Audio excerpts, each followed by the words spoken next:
Hi, welcome to my new healing channel. My name is Allura. I've been inspired by a lot of YouTubers, random, subjects galore, to quelch my own fears and hopefully serve as a guide by my fusion healing techniques. I have to tell you, I'm done.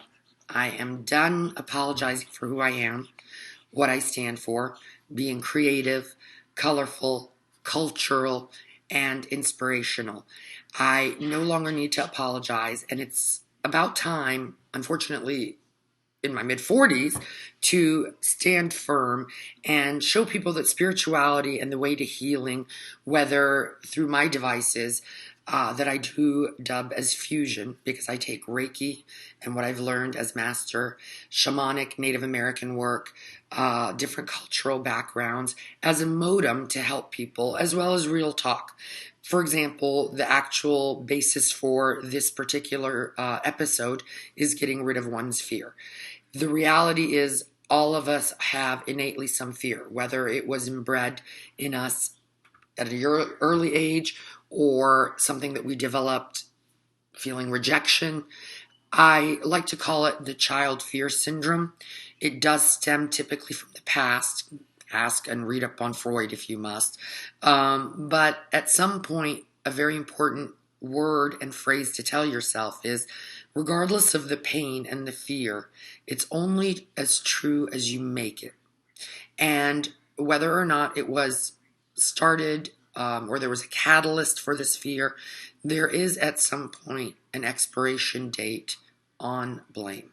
So taking accountability is probably the biggest thing I can help guide people to understanding their own fears. Realistically speaking, fears, although are in the spiritual world considered a phenomenon that is not real, to some of us it's very real.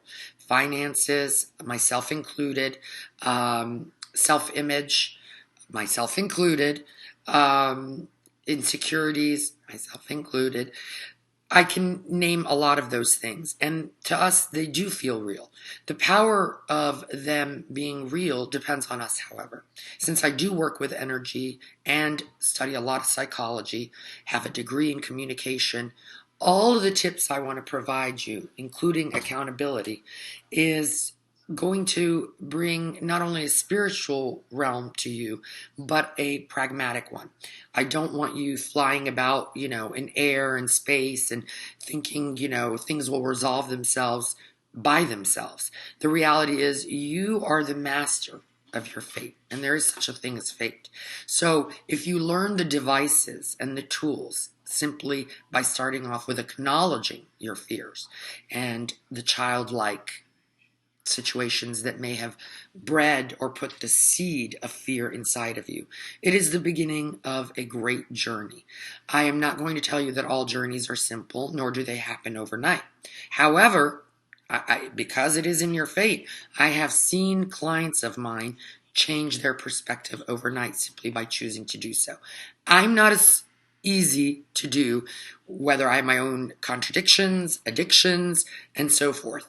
So the reality of healing is also having a guide, hopefully like myself, reach out to you, regardless of gender or age, and help you understand that fear cannot survive when your vibration is higher than the low frequency. In another episode to come, I will be talking a little bit more scientifically, to the best of my knowledge, about frequencies and sounds and how literally energy can be converted. But if you look at yourself in the mirror and truly understand you are not alone, and that these fears, real or not, can be dismissed through a process, then you've begun. You've begun at least 50% of the journey, in my opinion. One of the critiques I have from clients is that I intimidate them. And at first I used to take it all personally. I intimidate you. Yes, I'm tall and, a little overweight and blah, blah, blah. But the reality is, I am somehow a window to their insecurity. And healing is not for the faint of heart. It requires looking at yourself and doing the work. Doing the work. So if you're prepared to do the work and hold that fear and crumble it up energetically, as well as psychologically by intuition, as well as powerful words, then I think you will be great. Now, I will end and show you how cuckoo I am. Of course, I like to prefer to use other creative words. So fill in the blanks as you will. But it really does work and puts a spin on things.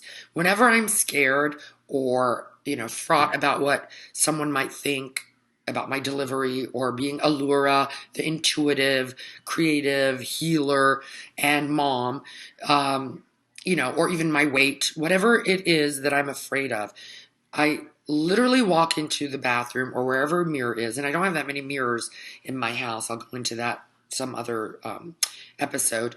But what I do is stare literally at myself, and I find my eye right in the mirror. Everything else is obliterated. And I literally say and do exactly what I'm going to show you. Allura, get over yourself. If you can't see that little action not only stings, but swings you into perspective, as well as can't help but make you smile. Neurologically, you've already changed your fear of, demise simply by this silly move. Now, I'm not going to patent it. You can do whatever you want with it. And I apologize for my raspy voice. It is what it is. And I'm trying to soothe it. Maybe it's allergies or not. But literally that step I showed you puts not only humor and a smile on your face, but brings you to the present that there are larger issues at hand than your own little world. And that you are a contributing factor to the rest of the world. So with that in mind, I hope that you continue to subscribe and welcome any comments that you may have, any suggestions on how you overcame fear that are not dangerous or inane. Well, silly's fine. Who cares? And I want you to remember always, spirituality does not mean having to be boring.